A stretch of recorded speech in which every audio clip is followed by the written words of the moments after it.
We're now at $4.3 trillion a year in healthcare expenditures in our nation. In 2000, it was $1.4 trillion, and it's expected to be over $7 trillion by the end of this decade. Mark, would you start out by telling us what is the big picture state of our current state of our food and healthcare system? We spend $4.3 trillion a year on healthcare in this country. It really is an astronomical number. Just to put it into perspective, that's higher than the GDP of Canada and Italy combined. Like it's a big number. It's 20% of our GDP, and our GDP, outstretches everybody else's. But it's hard to even conceptualize what that means. So what's crazy about our system is that I wouldn't even call it a healthcare system, because it's really not. It's a sick care system. Now look, before we start throwing shade at people, it's an unbelievable sick care system. We are exceptional at treating the result of the underlying problem. We are. And good examples of this. I was talking to a buddy of mine the other day, and he goes, I was just talking to my dad. He's got a pacemaker in his heart. Let's just stop for a second and realize how fantastic that is, that we can actually put a pacemaker in our body. My father had open heart surgery. And unfortunately, I'm not a physician, so I can't stomach seeing that, but I heard about it. And it's one of the most, I'm sure you've seen it, Mark. It's one of the most amazing things. Yeah, I had atrial fibrillation, and I had 2 5-hour surgeries where they put giant catheters up my groin, mapped out my heart with various electrodes, and did this incredible surgery that cured me. And now I'm, riding my bike, 25 miles a day up in the mountains of Greece and mountain biking and having a great time. So yes, it's really important that we don't minimize the benefits of our sick care system, but it is not a healthcare system. That's exactly right. It's not. And it's just to put it into perspective, of that 4.3, and you probably know this better, I think it's 95% that's spent on sick care. Once there's a problem that occurs, we're exceptional at doing our best to fix the problem, right? It's just, the problem is we get to that point where we're spending $4.3 trillion a year. And honestly, this is what drove, I'm not a physician, I'm not a healthcare guy. What drove me into the space was that graph, and we can put it for your audience in the show notes, but it's an unbelievable curve. The graph looks like this. We went from 5% of GDP in 1960 to 20% today. It's an unsustainable trend. Right. And to your point, it's only going up. And so it really is a massive issue in the industry, which most people are just not aware of. Absolutely. And I think, we're really facing a crisis point where we have to do something different. And I think it's exciting to me because, I used to say food is medicine, and I would get laughed at medical conferences and by my colleagues, and they're like, yeah.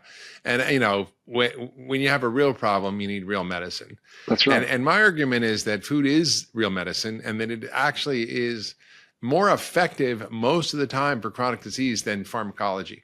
And you can do things with it you can't do with drugs. For example, I can't reverse type 2 diabetes with medication.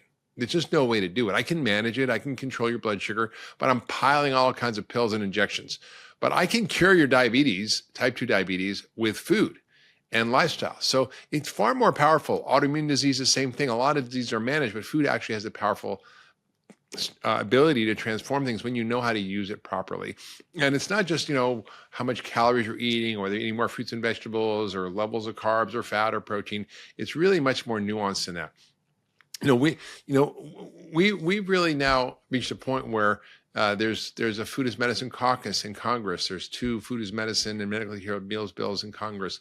There's the Rockefeller Foundation spending $250 million to fund research on food as medicine. There's universities popping up all over the place to deal with this. Tufts University has just stood up an institute for food as medicine. So this is actually really coming along very fast compared to how it's been for the last 25 years that I've been doing this. I'm a massive believer in food as medicine. I have been involved in this space a long time. I'm an advocate for it with my Food Fix campaign, working on medically tailored meals bills in the Senate and Congress. And I'm also an investor in Performance Kitchen because I believe that we need to create models where we can actually prescribe food, not just, we're going to eat healthy food, but literally prescribe food as medicine, which requires us to have different medicines for different problems. What I'm going to prescribe for somebody who's obese is different than I'm going to prescribe for an athlete or different from what I would prescribe to someone who's got an autoimmune disease or digestive disorders. And it's literally as granular as dose and milligram and drug in pharmacology. So we really need to understand a way for us to commercialize that and get meals made that can be delivered to people to treat chronic illnesses in a targeted way that gets results. And it's really not just about the general idea of eating healthy. And I always say, if you have a headache, a milligram of aspirin doesn't do much. Say, would you eat better and we'll see if it cures your diabetes? Well, that doesn't really work. You need to, what is the diet to cure diabetes? So I want to sort of get into this with Mark and share, but I just want to be in full disclosure that I'm an investor in Performance Kitchen because I think we need more companies like this doing this type of work and pioneering this in ways that are really tough and that require rolling up your sleeves and getting in the trenches and doing the hard work. And Mark has really been doing that. So can you kind of give us an idea of how this concept of food as medicine could work in our healthcare system? And what are medically tailored meals exactly? Because I don't think people know necessarily what that is. No, so to address the how does it work issue, so the first issue that we have to deal with is that $4.3 trillion industry. Just realize that there are players within that industry right now that don't have an enormous incentive to change, right? But it's a challenge because if you look at the numbers on inflation, areas inflation in the country, hospital costs are the number one area of inflation over the past 20 years. So there's an incentive for people to just keep the same system afloat. And there's a lot of experts out there that feel like the existing healthcare system just cannot handle it. It's going to collapse under the weight of the cost, right? And there's states dealing with this right now. And so that's the biggest issue, is that the existing system isn't incentivized enough to change itself. Now, that being the case, that doesn't mean it's not ripe for disruption. What's happening right now is there's a lot of articles about retail actually getting in to healthcare. And it's an interesting conversation because as we get further and further down the road of social determinants of health, and I don't know if your audience is familiar with that concept or not, but social determinants is the concept that 80% of our healthcare has nothing to do with the healthcare system. It has to do with daily living activities like transportation and housing and food, right? And the challenge is all of these issues the existing healthcare system doesn't handle. But it's interesting when you start looking at the retail space, when you've got groceries or Amazon or CVS, where people are walking into these retail locations once or twice a week. And these groups, massive retail organizations, are now diving into healthcare. And it's really interesting to look at the broader macro aspect of that, of what's actually happening. And we just announced our partnership with Kroger. This is where it gets really interesting, because Amazon, CVS, Walmart are all getting into the space, but they're getting into it by buying existing companies that are healthcare providers and trying to deploy that through the existing system. Kroger is doing something a little bit different.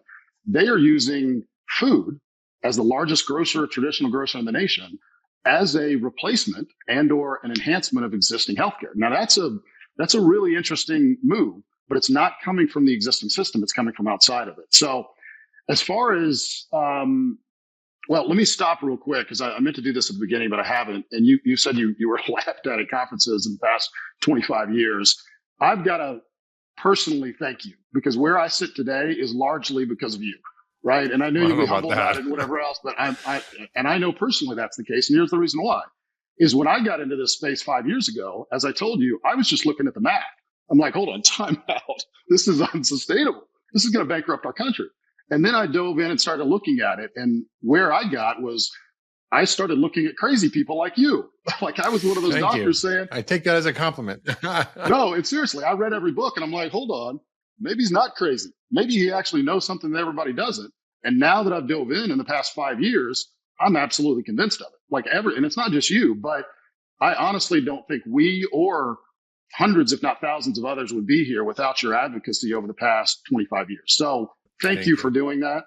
And honestly, on top of that, I'm now in your boat where I see everything as clear as day, but I'm having to preach and tell people and they're not believers. And it's just a weird, and I can't imagine spending 25 years in that space.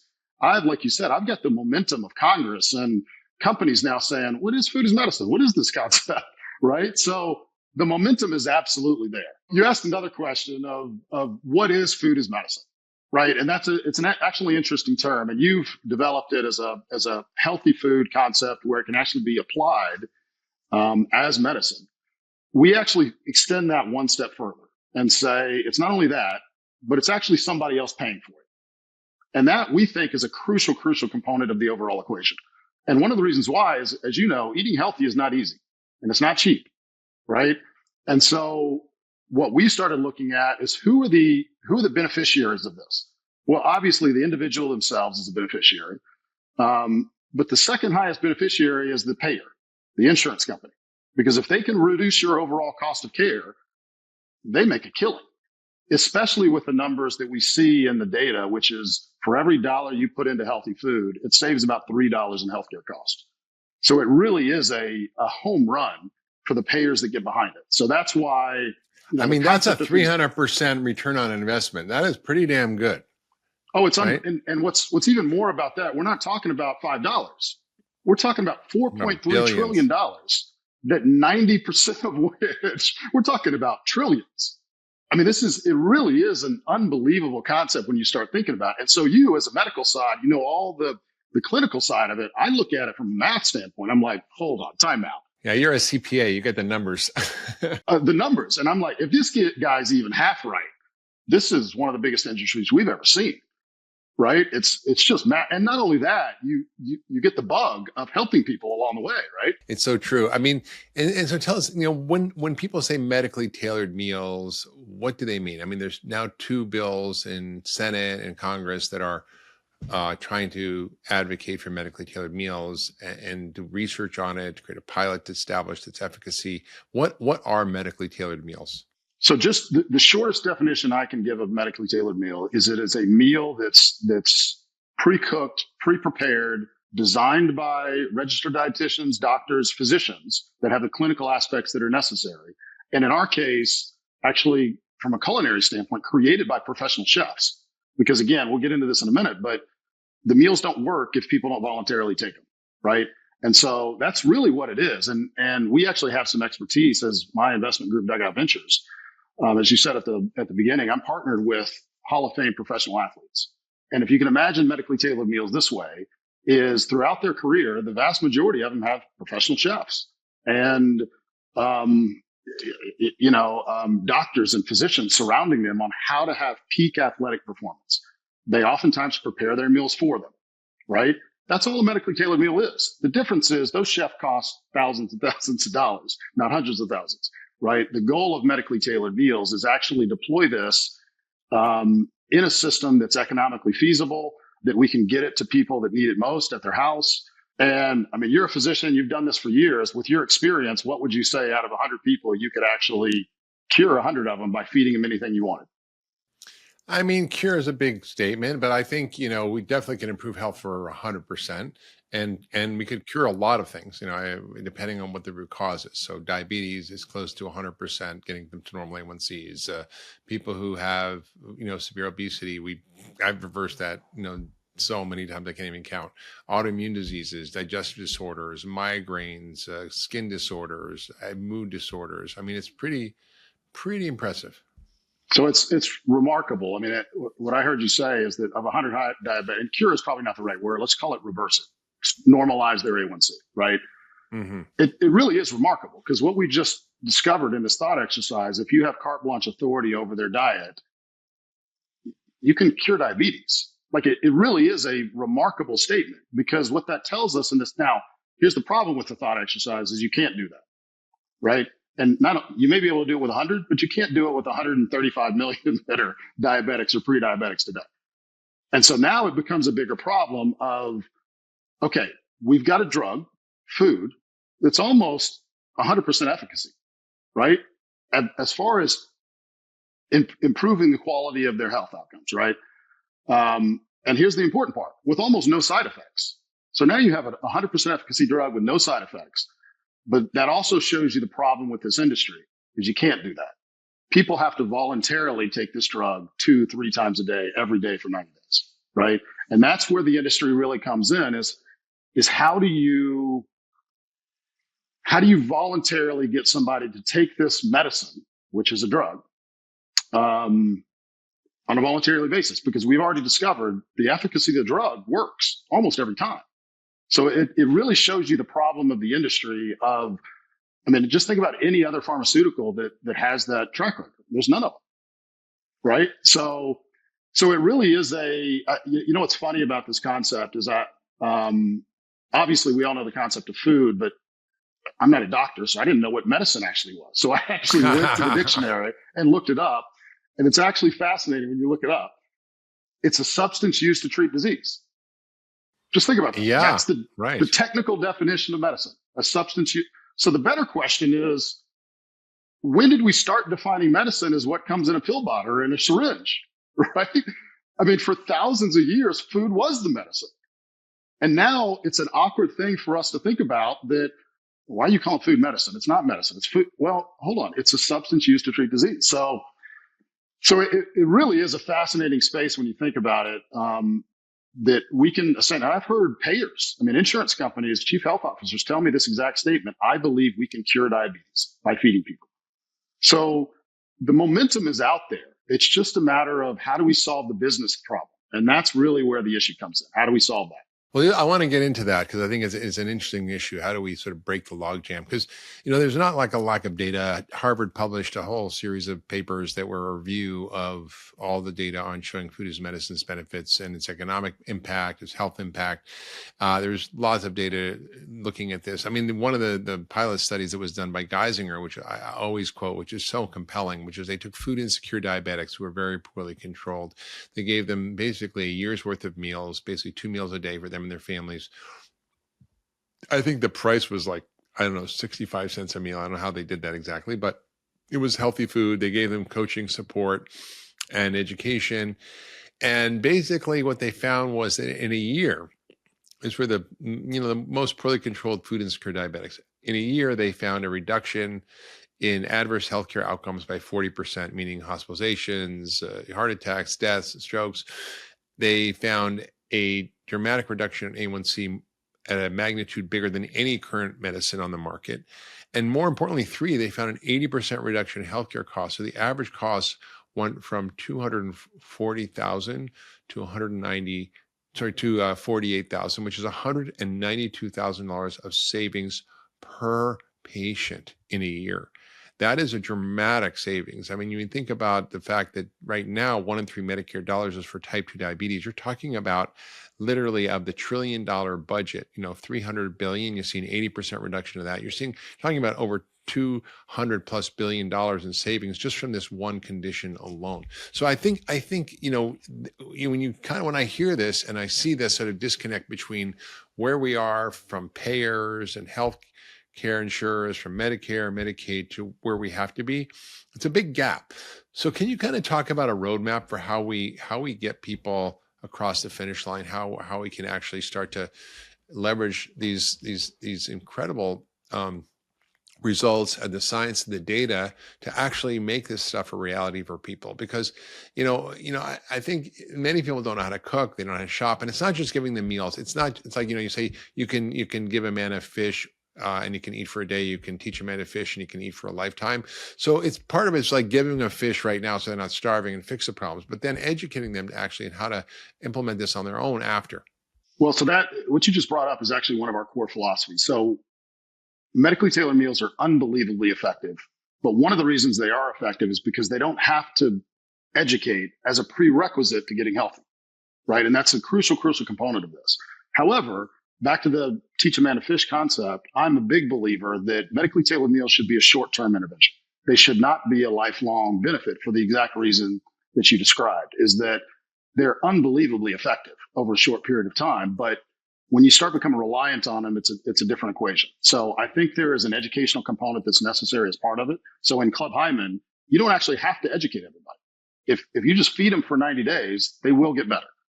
But they're walking out of there without any education whatsoever on how to replicate that process, right? They're going home. Now, one benefit that they get when they're walking out is now you've given them an unbelievable gift. And here's the gift that we as a company feel like we have the ability to give through the payer benefits, is you've given them a gift of what it feels like to be healthy.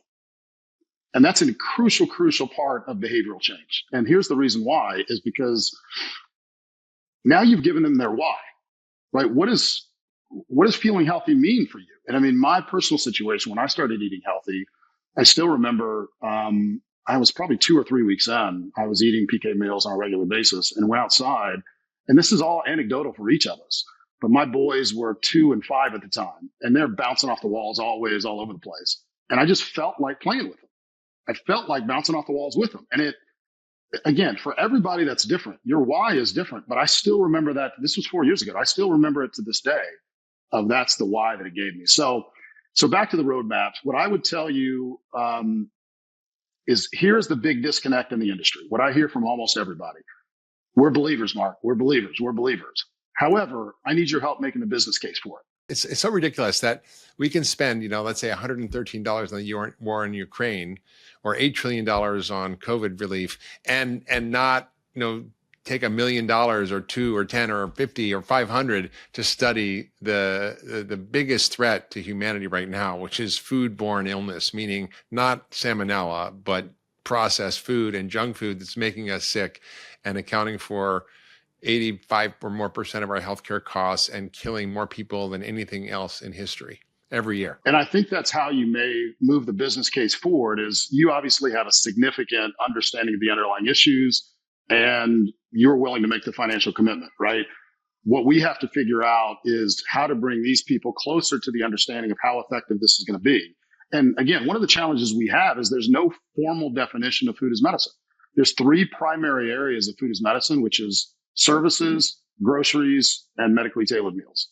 And there's 700 different dosage questions within each of them, right? I mean, there was a recent study that came out that said grocery programs can be effective, right? We can break even on grocery programs over a long period of time. But if you dive into the details, it was an average $32 a month benefit.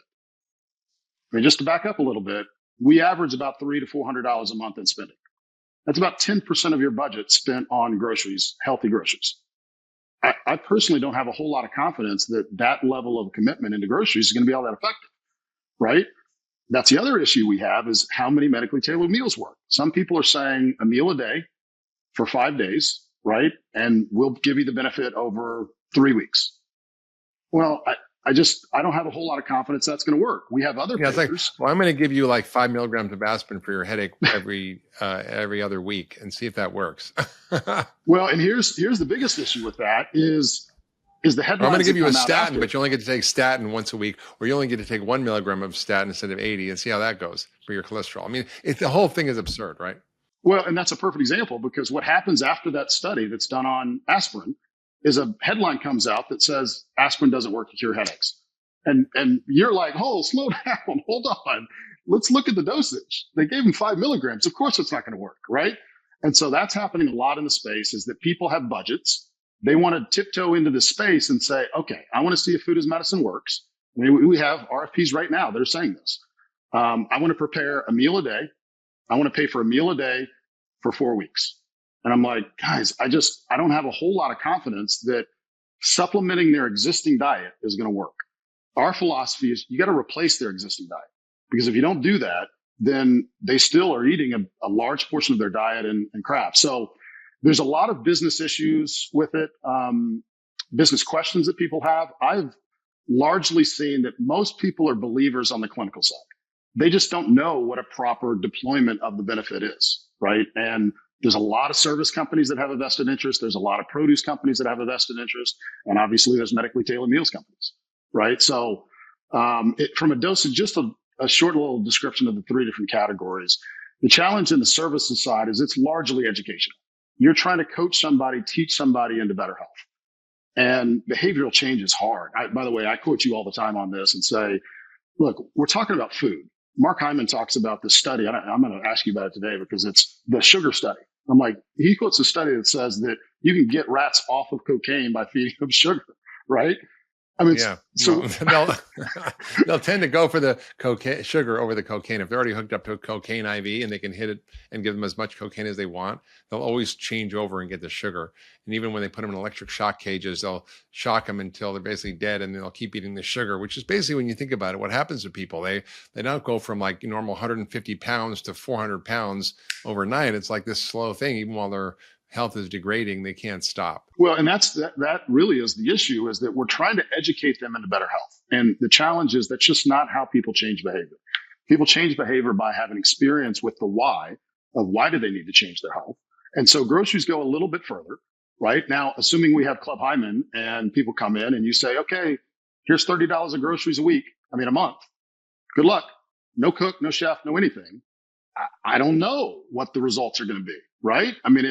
Now we are trying to create apothecaries out of people where they have to construct their own drug. And obviously the reason medically tailored meals are so effective is that they take all of that guesswork out. Now, as I've already described, I'm a big believer of feeding them for 60 to 90 days, but then educating them through the process so they can replicate that after, and then introducing produce prescription programs, RD services, everything else along the way. So it's a dosage question. And this is why I think the advocates of the industry have such an enormous responsibility to make sure the data we're putting out is right? It's because everybody's looking at this. As you've already mentioned, Congress is sitting back like this going, see if this works, right? But if somebody comes out with a 5 milligram aspirin study and then Congress is looking at it and says, well, food as medicine doesn't work, right? It's just, we've got to be very conscious of the types of programs that we put out there and make sure that we have a large probability that they're going to be effective if we do them. Yeah, exactly. So true. And I think, I'm interested to hear, what's happening in this space, because it's not just the government has acting on this. There are private payers that are now moving in this space. There's, California, which is funding medically tailored meals. Massachusetts has programs for this.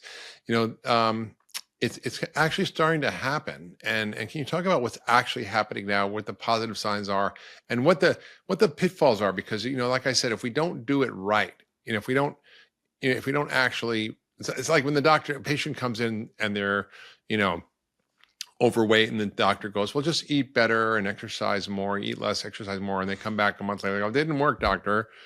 First, they didn't tell them what to do or how to do it. And second, like, okay, then you can take Ozempic. Or, when you look at the guidelines for heart disease, diabetes, high blood pressure from professional societies like the American Heart Association, American Diabetes Association, they're always saying the first line of treatment is lifestyle. But then the doctors say, okay, maybe they'll give lip service, they'll come back, it doesn't work. Then they basically say, okay, we'll take the drug. So, kind of we're in a situation where, we have to be able to understand how to prescribe these things and make them work. So can you talk about, where we're at in the healthcare space, how this is starting to unfold, and where some of the obstacles are and challenges are? Well, and so you said a key term is prescribe. I've talked to a lot of physicians on this. We have a lot surrounding the company. I've heard their stories, and it's really fascinating to hear the story of physicians that believe in the concept of food as medicine, whether it's functional medicine, lifestyle medicine, integrative, whatever it is. It seems like it's the same journey. I don't know what the number is, but 98% of healthcare professionals got in this space because they want to help people. They're not saying, I'm about to make a killing, right? They're not finance people. They want to help people. But what they do is they get in and they realize they're putting Band-Aids on everything, especially the people that I just described that realize there's a cure that's outside of it. But now they have an impossible question. They say, okay, there's a cure, or there's something I can do to help. I can't get paid for it. I can't prescribe it. I have to take out of my own time to help my patient, despite the fact that there are no tools in place to be able to do it. So this is why we think payers are such a crucial part of this equation. Payers are the ones that they're really the gatekeepers of the system, right? They're the ones that decide what's a paid benefit and what's not. And so I'm a firm believer. Look, we've talked about this numerous times, but there's not a ton of education in healthcare, but there doesn't really need to be. There's not a doctor on the planet that doesn't recognize that eating better is better for you, right? Well, that's changing, actually. Yeah, that's changing. Actually, the American College of Graduate Medical Education, which is responsible for all residency fellowship programs, has finally said, hey, we need to mandate nutrition education in graduate medical education. And the certification group for undergraduate medical education is also looking towards that. So I think we're going to end up there pretty soon. It's been a big problem because doctors knew nothing about nutrition. They don't know how powerful it can be. And they go, well, I've never seen nutrition work to solve my patient's problem. So it's not really that good of a medicine. So let's not focus on that. Let's focus on real drugs. But they haven't actually learned how to use food as a drug. Well, and so you're right. So there's no education, there's no higher education on doing it, but coupling that with no tools, they don't have the ability to prescribe it right now and have it paid for. And so because of that, it's an impossible ask for doctors to actually, even the ones that are educated on it, they have to take time, take a cut in pay. I mean, I've had doctors tell me that, look, I've gotten reprimanded by my superiors for actually deploying this because we can't get paid on it. Right. So the key to the payers is that we are starting to give back the tools to healthcare professionals to be able to prescribe meals. Right. So it's such a crucial part of the overall equation. And by payers, just so your audience knows what we're talking about insurance companies, the people that have ultimate responsibility for the overall cost of care. Right. The biggest payer is the federal government with Medicaid and Medicare. And then you've got commercial employers that are at-risk employers that are 60% of the country. Right. So those are the two primary payers. Now it gets into nuance within each. Medicare is seniors. Within Medicare, you have what's called Medicare Advantage. Like you said, they've privatized Medicare to 50% of the members in the country. And there was an article that came out recently that said that Medicare Advantage has actually saved Medicare because they're so efficient, so effective at producing these benefits. So what Medicare Advantage is, for people who don't know, is essentially, instead of Medicare paying directly to the providers or the healthcare systems when there's a bill from a Medicare patient, Medicare Advantage is like an HMO almost, where private insurers will take the risk from the government and then manage that risk by providing better programs. And now they have actually come to the conclusion that it's a good idea to offer food as medicine and medically tiered meals because they're going to save money. And they don't have to go through the complicated Congressional Budget Office scoring where they kind of have these crazy rules that make everything that you want to do for prevention or food as a huge cost instead of a huge savings. Well, here's why Medicare Advantage is such a crucial part of this is that, like we said, it's 50% of Medicare right now. They also get some flexibility on offering additional benefits on top of Medicare, right? And there's only a few of them. There's only about a dozen or so benefits that they can offer above the basic Medicare. Now, there's 4 of those: vision, hearing, dental, and fitness, that you're not a Medicare Advantage plan if you don't offer those. These are called supplemental benefits, but 98% of plans offer them. So the other reason for these supplemental benefits is they help differentiate one Medicare Advantage provider over another, right? So this is what's happening in the country right now is these Medicare Advantage private companies are saying, okay, we're going to introduce a meal benefit and see if it works for us, right? But there's not a lot of them that have done it. So the ones that have done it, we really need to support and say, look, we believe in this. We're going to give you our business. We're going to move to you, because there are some big companies in the country right now that one of the ones we're working with right now, WellCare, Centene, Anthem, Amerigroup is doing it as well. But they offer 3 meals a day every day for 12 weeks. I mean, it's a very, very robust benefit. Right? Anthem's is lower than that, but it's still 2 meals a day every day for 12 weeks. So we need to be able to support these companies and make sure that we believe in this concept, especially the advocates of the industry. And the other ones are watching this very, very closely. I've heard the other ones say publicly, look, we need more data before we're willing to write $1 billion check.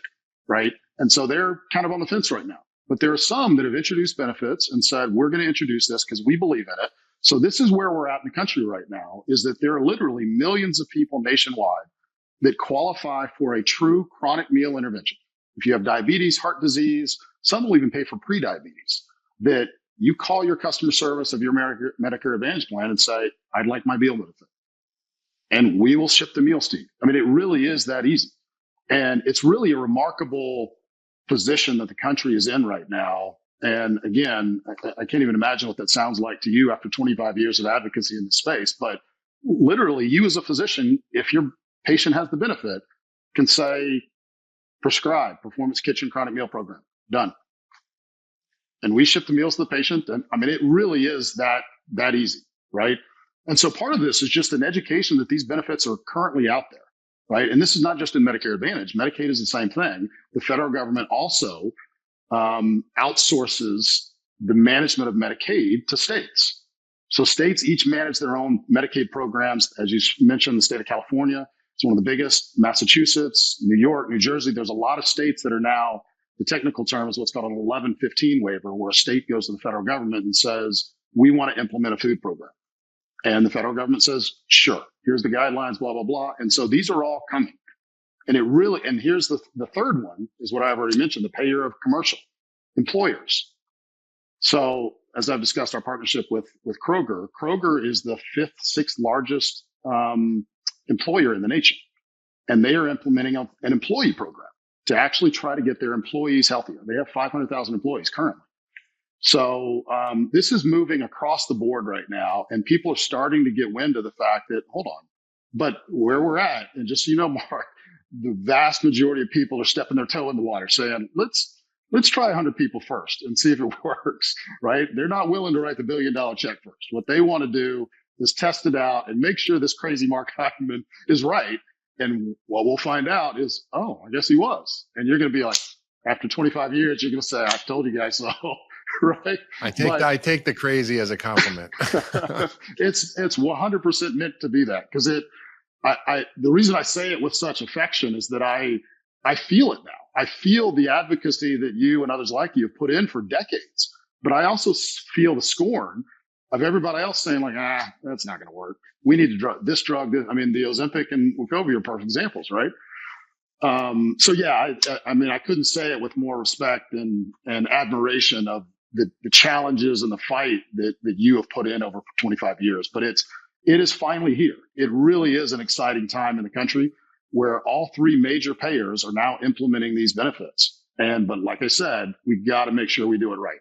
We have to, because they're all paying attention, right? So it's an exciting space we're in right now. Yeah, it's pretty remarkable. And I think, the thing that I'm seeing that's really exciting is, for example, the, American Heart Association and Kroger partnering, for example, which is, the sixth or fifth largest employer in the country with over 500,000 employees. They're actually working together to sort of advance food as medicine. I'm working with the Rockefeller Foundation to help them design their protocol for how do we design a food as medicine intervention. Because like I said, if you give 1 milligram aspirin, it doesn't work. You have to know what to do for each patient, and it's customized. So can you talk about like how Performance Kitchen is actually interfacing in this space, what they're trying to advocate for, how they're pushing this forward? Yeah, so we as we've already discussed, we're a medically tailored meal company, but we also offer benefits for produce prescriptions, RD services, all the other services combined. We partner with everybody in the space that's doing it currently. Our formal position is that, and I've talked to our entire staff and every partner that we have about this, is our number one goal is to advocate for the industry, because we truly believe it's such a massive space. There's no one company that can handle it all. It's too big, right? And so we collectively as the industry need to come together and make sure we advocate for this, but also be responsible. Like there's a lot of programs out there that when I hear about them, I'm like, I don't know where you got that from, but I don't read that anywhere in the data. Like I don't think that's going to work, but it will have the same headline as us. Food as Medicine program tried, failed. Okay, well, back to your point, it may have been a 5 milligram aspirin program. So we are primarily in the medically tailored meal space, but we're also a massive advocate for the industry. So part of the issue of the industry right now is what I've already described. Is there's millions of people that qualify for these benefits nationwide right now, but almost nobody knows about it. I mean, I honestly have not talked to a doctor to date that is aware that they can actually prescribe meals. I mean, it really is crazy. So part of our objective here is just an awareness campaign that these benefits exist. Now, they're not everybody. It's primarily people with chronic disease and Medicare and Medicaid. Commercial is coming. Which is 6 out of 10 Americans. No, that's right. I mean, it's a ton of people. And if you count overweight as a chronic disease, it's 75% of Americans. And if you count those who are metabolically unhealthy, it's 93% of Americans.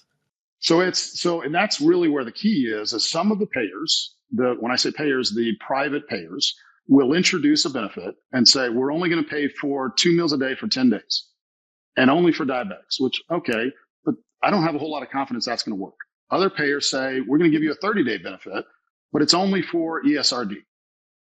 Okay. And then you have others. That's kidney disease. That's end-stage renal disease for people who know what that is. Yeah. The other is we have some payers that say, you know what, if you have any chronic disease, any of the 20 plus chronic disease that CMS authorized, we'll pay for a food benefit for 12 weeks. Right. So it's it's kind of the wild, wild west right now on what benefits are being approved, what's being offered and what's not. So our primary goal is to just make people aware that these benefits exist. We've actually created a tool internally. We call it a benefit locator tool, but you can actually go in and enter your zip code and find long-term medically tailored meal benefits in your area that exist today. Like literally, if you are on a plan today, really, if you're a customer of ours, we will submit your request on your behalf to your insurance company. If you're not, we're still a big advocate. We're going to tell you where to contact, show you where to go, get your benefits. Because once again, we believe that just promoting the industry, we all have an enormous responsibility to promote the industry at this point. So, but it really is exciting. Now, we're at the nascent baby stages of it. And this is the bad news. You've been advocating for this for 25 years. I truly feel like we are now starting. Like now is when all of the data is going to be coming out, and we're going to have to collectively make sure it's the right data, right? And to your point, as a physician, what do you prescribe to a 7.5 diabetic? What do you prescribe to a 9.3 diabetic? What about, there's a lot of nuance to the space. What about a heart disease patient? What about a heart disease patient that's also a diabetic? Right? You can imagine there's a whole lot of nuance. But just the fact that payers have introduced the benefit and said, okay, we agree. We've read Hyman's books. It's going to work. We'll pay for it. It really is a remarkable state of the system right now of where we're at. So it really is exciting. And we just want everybody to be aware that these exist today. Yeah, no, it's so great. And I think that, there's you and there's other companies working on this. And I think, it's really about getting the right treatment for patients. I think maybe you can share a little bit about your sort of wake up call when you went from being a pre-diabetic to a diabetic to then back again to being a non-diabetic, and how this is really not just a business for you. This is actually a life mission. Yeah. My story started with a guy named Jim Abrams that was a top producer in Hollywood at the time. His son had epilepsy. Just sudden deal, young son, just an excruciating story of a father where his son was having hundreds of seizures a day or dozens of seizures a day. And, top producer in Hollywood. So he had every neurosurgeon at his disposal, went to all of them, and, got to the point, extended all of his options, had brain surgery on his son, and nothing worked. And found out, back to the crazy people, found this crazy woman at a Johns Hopkins University who was doing this weird diet called the keto diet. And he said, that's not going to work. But flew his son in. Within days, the seizure stopped. And I was like, whoa, this was really my coming out. It was like, hold on, time out. Because as a father, I'm reliving this story. I'm like, okay, it's got to be one of the most excruciating things in the world to see your son going through this every day. And so the joy, the hopelessness that you feel before, and then the joy you feel when he's better, it's got to be one of the most exhilarating things on the planet. However, within about 5 seconds, my joy would turn to just pure anger. Like, are you kidding me that this works and I didn't know about it? Like, I would just be irate at the system, right? And to his credit, he made a movie called First Do No Harm by Meryl Streep, or with Meryl Streep, and it's about the keto diet, right? So that was the start of my kind of revelation of the space. And as I started diving in, I said, you know what, I'm going to be a guinea pig on this. I'm going to take my own medicine, take my own blood tests. And that's what happened. I took a blood test, and lo and behold, I found that I was a pre-diabetic. And it was such a crazy thing because, first of all, I didn't even know what it was at the time, right? And found out I was pre-diabetic and said, okay, read about it and said, okay, well, maybe 10, 20 years ago, I'll deal with that and, whatever. Started going through the whole process of Performance Kitchen, building it. Hadn't actually done a program myself at the time. And then about 6 months later, I take another test, and I'm 6.8 A1C. And I was like, I didn't know what it was, but with your audience, I've got to convey what that feeling feels like when you get that diagnosis. It was a death sentence for me. It was I didn't know about all this at the time. I was just learning, but I knew the outcomes of diabetes, and it scared the piss out of me.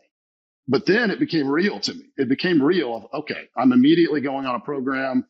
Again, this is the ignorance of me and we'll have to talk about this later, but didn't go to a doctor. I just said, look, if I'm going to believe this stuff, I'm doing it. So I went in and started eating our meals, literally just took a test the other day, and I'm 5.6 again, right? And it really is so I can tell you personally, it works. Now, mine worked out of ignorance because I didn't go into the system and talk to a doctor. I just said, if I'm going to do this, I'm going to do it, right? But it really is when you personalize this and realize that these are real problems that people are dealing with. And the fear and the hopelessness that you feel when you get a chronic diagnosis is just, and we want to be able to give people hope that there's actually something there that can actually help them, right? And maybe not reverse their disease, but absolutely manage it. And it doesn't have to be a death sentence. And you don't have to eat cardboard for the rest of your life either. No, it can be delicious. That's the whole point. It's got to be delicious, made from real ingredients, the right medicines in the food, right? You can't just like have a bunch of processed foods that are, not really doing the trick. So I think it's so important. And, Mark, your work is really important. Performance Kitchen is doing a great job. I think people don't realize that they have ability to access medically tailored meals now through their insurers or providers across many insurers. So I think Performance Kitchen offers a way for you to find out within your zip code who's actually doing this. So you can either switch insurers or activate your insurer to actually deliver the benefit. Because a lot of times there's benefits in health insurance and they don't want you to know. They don't promote it. They don't advertise it because they see it as a cost. But it's actually out there. So how can people find out whether they can access medically tailored meals now? Ours is a chronic meal program, which is 60 to 90 days of a long-term benefit to fight your chronic disease. And back to our benefit locator tool, you can go to our website, performancestitching.com. We'll actually add a extension for /Dr. Hyman in there. And you can actually look, and it takes 30 seconds to go on there and look it up. So it really is an incredibly powerful tool. And look, luckily, a good portion of us are not going to qualify because we don't have a chronic disease. But every single one of us knows somebody who does, right? And that's the key. Is my dad in particular wouldn't be able to walk through the 30-second process because he's got a lot of issues later in his life. But just think about your loved ones. Go on here for them. See if there's a benefit in their area. If there is, then you can decide what you want to do with it. You can switch payers. You can activate it, like Mark said, if you actually qualify for this benefit. But the vast majority of people just aren't aware. And where payers are right now is interesting because they've introduced the benefits. So I do believe they're believers, but the real question is, do you want 100% of everybody they're still kind of on the fence. The people that haven't introduced benefits are definitely on the fence. So we need to not only support the insurance companies that have introduced benefits because they really have come out early, but give them more business. Go to those people and say, look, we appreciate the fact that you're focusing on preventative health and support them. So it really is an exciting time. And we as consumers can actually use our buying power with Medicare Advantage plans specifically, but on the congressional side with states, advocate for these programs because they really are here. That's so great, Mark. And I think also the other angle is you can advocate for this with your members of Congress. Right now, there's a bill in the Senate that's been co-sponsored by Democrats and Republicans. It's a bipartisan issue. Sickness doesn't care what your ideological beliefs or political persuasions are. And this bill is being co-sponsored by both Democrats and Republicans, by Dr. Cassidy, who's a senator, who's a doctor as well, Cory Booker, Roger Marshall, also another doctor senator. So the two doctor senators get this, and then Debbie Stabenow and Cory Booker. And on the House side, there's another bill sponsored by Jim McGovern and co-sponsored by their Democrats and Republicans. I'd encourage you to call those members, call your congressmen and women and senators and ask them to support this because they listen. And if everybody who's listening to this podcast probably downloads over 300,000 times, make sure you do that. It makes a difference and you can be part of the change. If you love that last video, you're going to love the next one. Check it out here. A 60% chance by the time you're 70. By the time you're 70 of having erectile dysfunction. So that's a lot of people having erectile dysfunction. And people's sex lives are not over at age, 50, 60, or 70.